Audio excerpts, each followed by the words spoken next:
Welcome back, everybody. Hope you all had some fantastic holidays. Happy New Year to everyone out there. Happy New Year. I think, one of the things we always kind of find ourselves thinking about as we head into a new year is, what technological trends are going to really kind of take shape. Yeah. And this year, it feels like, one topic that we just can't ignore is robotics and automation. Yeah, true. It seems like it's everywhere you turn. There's another story about robots and automation, changing the game in one way or another, whether it's self-driving cars or the automated grocery store checkout lines. These technologies are just increasingly becoming a part of our daily lives, it seems like. Totally. And it really got us here at the Technology Risk Podcast thinking about, all the angles. On the one hand, you've got this incredible potential, right, for increased efficiency, productivity. Right. But on the other, you've got some pretty serious questions about the impact on jobs, the workforce. So we figured, why not, kick off the new year with a deep dive into the real risks and opportunities. Yeah, I think it's a great robotics and automation. Great topic to start off the year. Yeah, and what's interesting to me is that it's not just a theoretical discussion anymore. We're seeing the impact of these technologies play out in real-world examples all around us. Totally. And I think that's what we want to really focus on today is those real-world examples. Yeah. So let's start with the positive, right? There's a reason why businesses are so eager to embrace automation. Right. What are some of the key advantages that they're looking at? Well, as we were kind of putting together our research for this episode, the potential benefits were pretty clear. I think increased efficiency is a huge one. Businesses are always looking for ways to, streamline processes, minimize waste, and ultimately do more with less. Right. And, robots, they don't need coffee breaks or vacations. Right. So they can work around the clock, boosting overall productivity in a way that, us mere humans just can't. I think we would argue that coffee breaks are pretty essential, but I get your point. Yeah. And of course, for businesses, it often comes down to the bottom line. Right. Automation can lead to significant cost savings. Exactly. And those cost savings can sometimes translate to lower prices for consumers, which is always a good thing. Right. A classic example of this is how robots revolutionized car manufacturing. We dug up some old footage for the show notes. And it's amazing to see the difference, right? Yeah. Those massive assembly lines that used to be packed with workers are now, largely populated by robots. Yeah. We've been covering manufacturing for a long time here on the Technology Risk Podcast. And the car industry is such a perfect example, right? Right. Of how, robots can just perform tasks like welding, painting, assembly with just this incredible speed and precision that's undeniably impressive. But it does make you think about the workers who used to do those jobs. That's the flip side of the coin, right? The benefits of automation are undeniable, but we can't ignore the potential consequences for the workforce. Right. And that brings us to kind of, I guess, the elephant in the room, job displacement. It's the question that's on everyone's mind. Yeah. Are robots coming for our jobs? Yeah.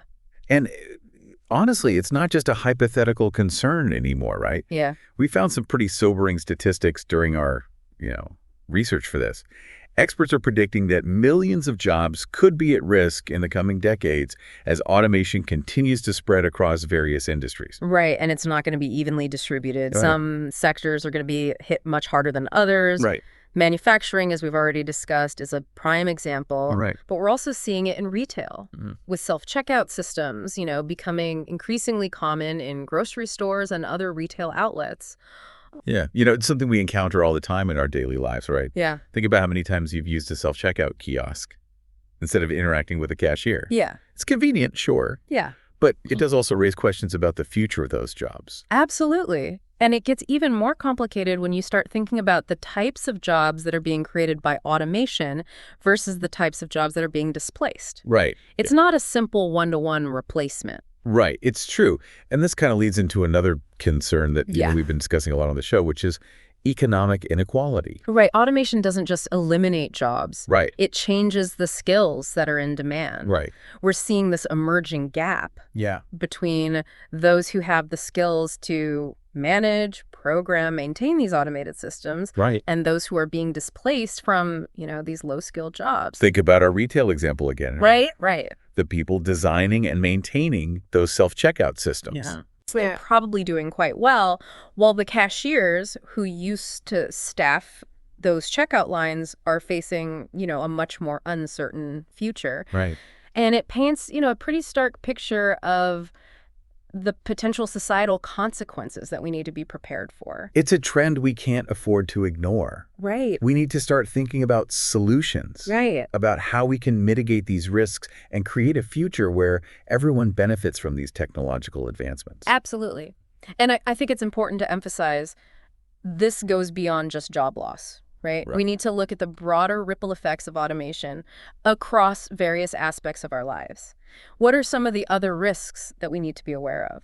Well, what's fascinating to me is that we often get so caught up in that immediate impact on jobs that we overlook other critical vulnerabilities. For example, what happens when these highly automated systems fail? Right. Operational risk is a huge concern. Yeah, you're right. And we've actually seen examples of this playing out in real time, right? Hey, take Tesla, for instance. Right. They went all in on automating their production lines, and it ended up backfiring. Yeah. They experienced significant production delays, inefficiencies, because the systems weren't as reliable as they had anticipated. They actually had to scale back the automation and bring human workers back into the process to get things back on track. Yeah, it was a costly lesson for Tesla, but it highlights an important point. Yeah. Automation isn't a magic bullet. Right. It requires careful planning, oversight, and a recognition that human workers still play a vital role, especially when it comes to adaptability and problem solving in those unexpected situations. I think that's a key takeaway for businesses considering implementing automation, right? It's not just about plugging in robots and walking away. Right.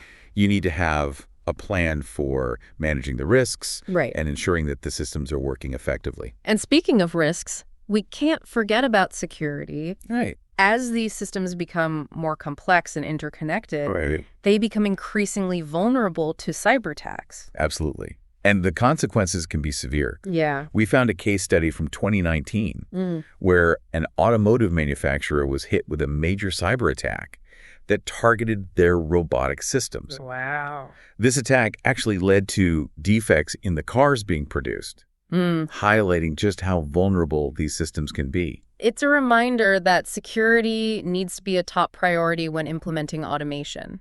Right. We can't just automate and hope for the best. Right. We need to be proactive in protecting these systems from, those malicious actors. And then, of course, you have the ethical and legal gray areas that we're still trying to figure out as a society. Yeah. And this is where things get really interesting and potentially messy. It's like we're building the plane while we're flying it, right? Yeah. I mean, we're implementing these technologies at a rapid pace, but the ethical and legal frameworks are still catching up. Yeah. For example, when robots cause harm, who's liable?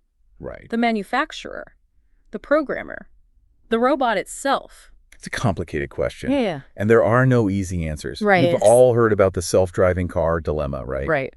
If an autonomous vehicle causes an accident, Yeah. determining liability can be incredibly difficult. Yeah.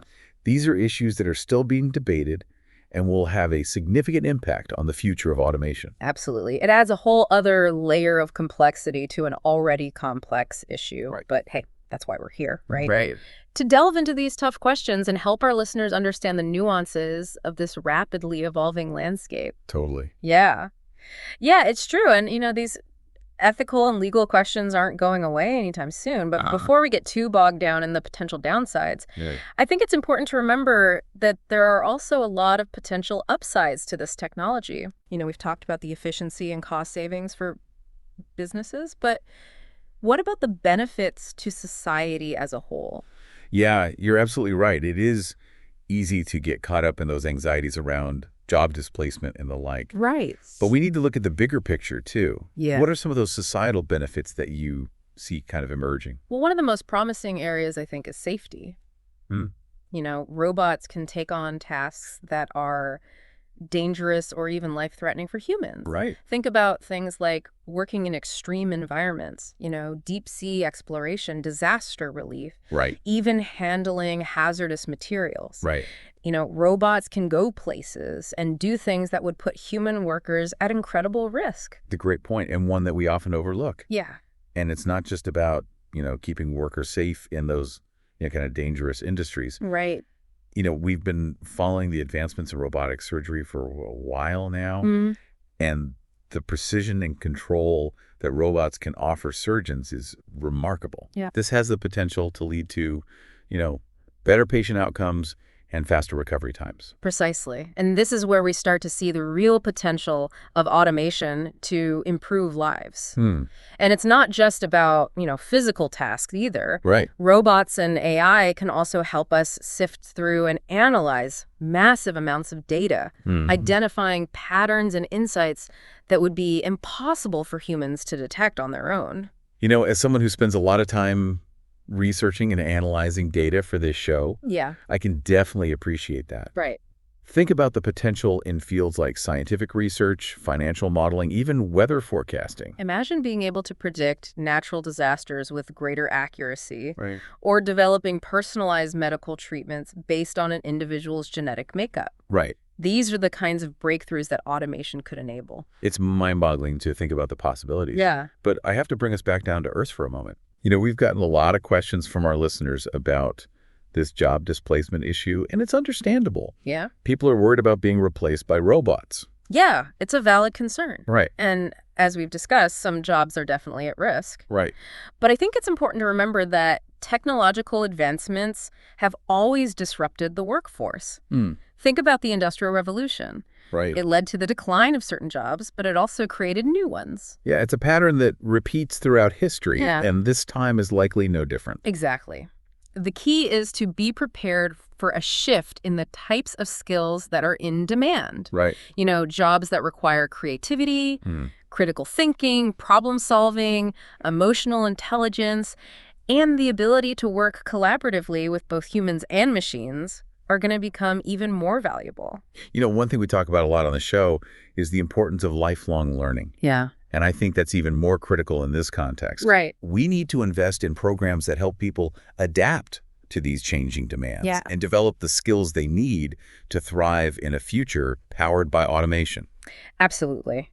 And it's not just about individuals taking responsibility for their own learning. Right. Companies, governments, educational institutions all have a role to play in preparing the workforce for this transition. We can't just sit back and wait for things to happen. Right. We need to be proactive in addressing these challenges and ensuring that everyone has the opportunity to benefit from these advancements. Couldn't agree more. And it's not just about technical skills either. Right. We also need to focus on developing what are often called soft skills. Right. Things like communication, collaboration, adaptability, and empathy. Those are the skills that'll be difficult to automate. Right. And will truly set humans apart in the workplace. Exactly. And now I kind of want to shift gears a bit and talk about the societal implications of automation. Good. We've discussed the potential impact on the workforce, Right. but there's a broader conversation to be had about how these technologies will shape our society as a whole. Yeah, that's an important point. Right. It's not just about jobs. Right. It's about how we live, how we interact with each other, Right. and how we govern ourselves in a world that's increasingly automated. Yeah. One question that's been on my mind is how do we ensure that the benefits of automation are shared equitably? How do we prevent a widening gap between the haves and have-nots? Yeah, it's a critical question. Or We've look- already seen how technology can exacerbate existing inequalities. Right. And we need to be very intentional about ensuring that doesn't happen with automation. Yeah, I agree. And I think part of the solution lies in addressing those broader societal issues Right. that contribute to inequality, like access to education, healthcare, economic opportunity. Right. We can't just focus on the technological side of things. Right. We need to look at the social and economic context in which these technologies are being implemented. This conversation reminds me of something we discussed on a previous episode about the potential for a universal basic income. Some people believe that UBI could be a way to provide a safety net Yeah. for those who are displaced by automation. It's an interesting idea and one that's gaining traction in some circles. Right. But it also raises a lot of questions. Right. How would it be funded? Right. Would it disincentivize work? Right. Would it be enough to provide a decent standard of living? Yeah, these are all valid concerns, and I think it just highlights the complexity Yeah. of the issues that we're dealing with. Yeah. There are no easy answers. No, there aren't. Right. But that doesn't mean we shouldn't be having these conversations. Right. We need to be exploring all the options and thinking critically about the potential consequences of these technologies. And it's not just about, potential economic impacts. Right. We also need to be thinking about the ethical implications of automation. As robots become more intelligent and autonomous, Yeah. we need to establish clear guidelines for their use.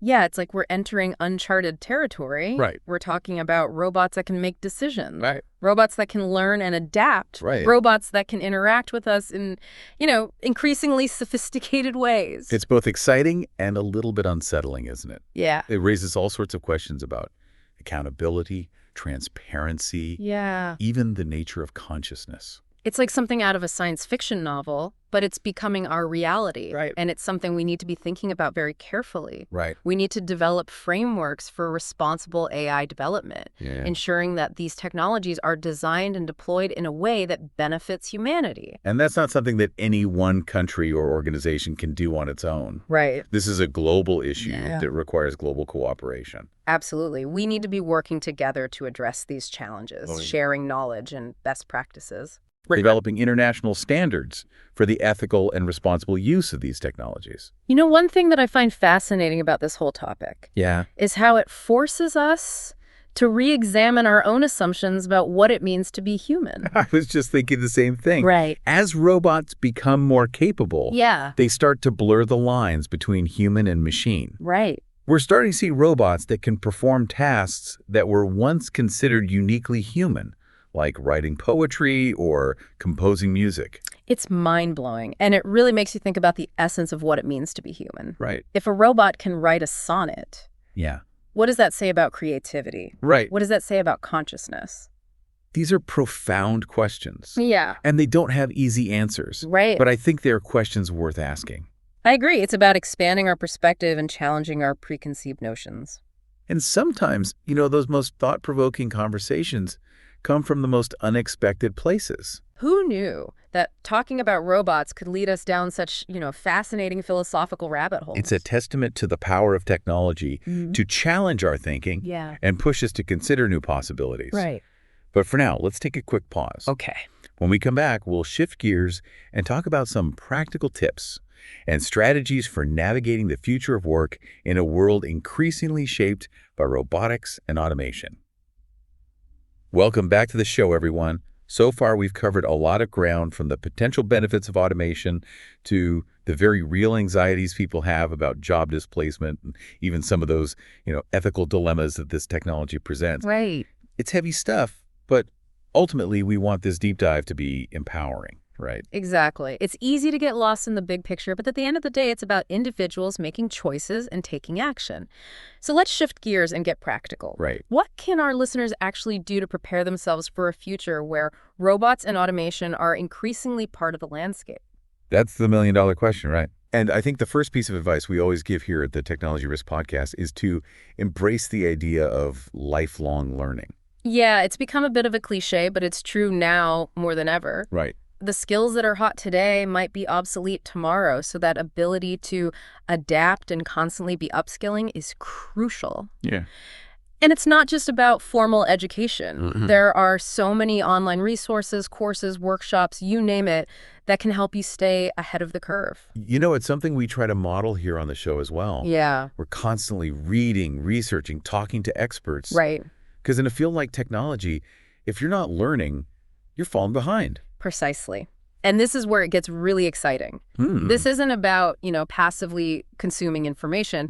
It's about actively experimenting with new technologies, playing around with new ideas, and honestly, not being afraid to step outside your comfort zone a little bit. I love that. It's about embracing that beginner's mindset, right? Yeah. That willingness to kind of dive in and learn something new, even if you feel a little clueless at first, that's how real growth happens. Couldn't agree more. But here's the thing. Okay. All this talk about robots and AI can make it feel like our human skills are becoming irrelevant. Right. But that's simply not true. In fact, those uniquely human abilities are going to be even more valuable in the future. It's something we talk about a lot on the show. Yeah. Robots might be able to crunch numbers and perform repetitive tasks with, incredible efficiency. Right. But they still struggle with things like creativity, critical thinking, complex problem-solving those situations where you need emotional intelligence, judgment, Right. the ability to adapt on the fly. Exactly. And let's not forget the importance of communication. Right. Being able to articulate your ideas clearly, build relationships, and collaborate effectively with others. These are skills that robots just haven't mastered yet, and honestly, I'm not sure they ever will. Right, and those are the skills that are going to set you apart in the job market, no matter what field you're in. Yeah. Another piece of practical advice we often give is to never underestimate the power of networking. Networking is huge. Attending industry events, connecting with people online, joining professional organizations, these are all ways to stay informed about emerging trends and honestly, just meet people who are doing interesting work in the field. You never know where those connections might lead. It's true, and we've seen it happen time and time again. Yeah. Sometimes that chance encounter at a conference or a connection you make online can lead to a job opportunity, Yeah. a collaboration, or even just a new perspective that changes the way you think about your work. So we've talked a lot about what individuals can do, Right. but what about companies? Right. How can organizations prepare their workforce for this shift towards automation? Well, I think one of the most important things is to foster a culture of learning and development. Right. It's about creating an environment where employees feel supported and encouraged to continually learn and grow. It's not just about offering a few training sessions here and there. Right. It's about integrating learning into the very fabric of the company culture. Right. And that comes from the top down. Leaders need to model this behavior and make it clear that professional development is not just encouraged, Right. but expected. Right. It's also about investing in the right resources, whether that's online learning platforms, mentorship programs, or even just giving employees the time and space to pursue their own learning goals. Exactly. And here's another key point. Okay. When it comes to implementing automation, companies need to think strategically. Don't just automate for the sake of automating. Right. Really consider the impact on your workforce. Right. Can you use automation to augment human capabilities rather than replace them entirely? That's such an important distinction. Yeah. We often talk about the idea of cobots, collaborative robots that work alongside humans, each playing to their strengths. Yeah, it's a powerful concept. Right. Imagine a scenario where robots handle those repetitive, physically demanding tasks, Right. freeing up human workers to focus on, more creative, strategic work. It's a win-win. Yeah. And it's something that we're starting to see more and more Right. in industries like manufacturing and healthcare. And finally, I think it's important to reiterate those ethical considerations we've been discussing. Companies have a responsibility to be mindful of how they develop and deploy these technologies. We can't just blindly embrace automation without considering the potential consequences. Right. It's about establishing clear guidelines, Right. being transparent with employees and stakeholders, and ultimately ensuring that these technologies are used in a way that benefits everyone. And that's a challenge that requires, ongoing dialogue and collaboration Right. between businesses, policymakers, researchers, and the public. After diving deep into this topic, Yeah. I'm left feeling both excited and cautious. We're on the cusp of some incredible advancements, Yeah. but we need to be thoughtful and intentional about how we navigate this new landscape. I think that's a great way to put it. It's about embracing the potential Right. while acknowledging the risks and working together to create a future where technology enhances our lives, not diminishes them. And as always, we want to thank you, our listeners, for joining us on this journey. We hope this deep dive has given you some valuable insights and food for thought. And remember, the future isn't something that just happens to us, it's something we create. Absolutely. So stay curious, stay engaged, and stay connected. And we'll see you next time on the Technology Risk Podcast.